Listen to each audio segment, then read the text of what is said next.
रुद्र कोई रूप नहीं था, रुद्र वो मौन था जिससे तारे जन्म लेते हैं। जब आकाश में बिजली चमकती है तब मनुष्य का हृदय अचानक कांप उठता है।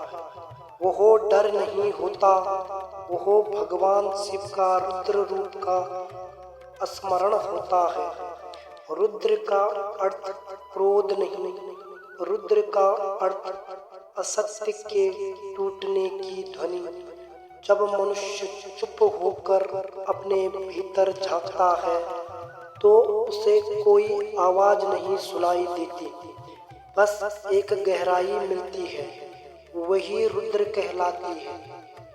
रुद्र अर्थात वो शिव जो पूरे अस्तित्व का स्वामी है।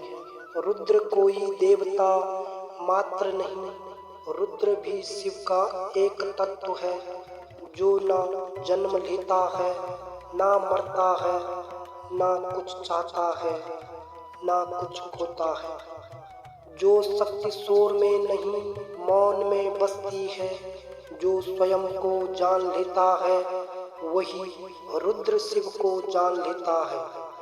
अगर जीवन में बहुत शोर है, बहुत उलझन है, बहुत दुख है तो एक बार रुद्र शिव को याद करना, क्योंकि शिव रुद्र कहीं बाहर नहीं है, वो हमारे भीतर ही है।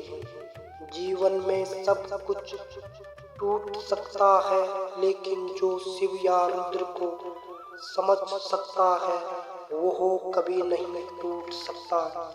रुद्र हमें क्रोध नहीं सिखाते, रुद्र हमें सच का सामना करना सिखाते हैं।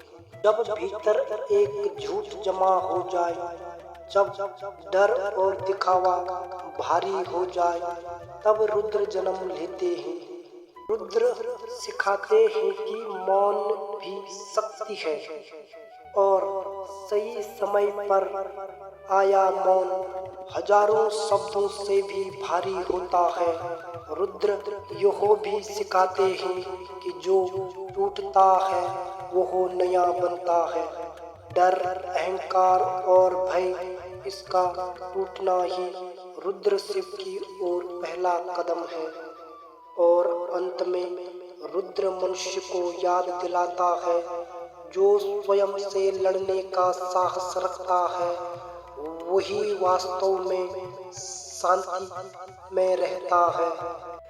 रुद्र शिव यह शक्ति हम सबके भीतर है, बस अपनी चेतना को जगाने की जरूरत है।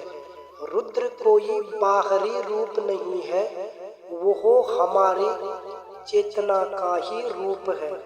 इसलिए मनुष्य को भीतर की यात्रा करनी चाहिए, तभी वो रुद्र को समझ सकता है।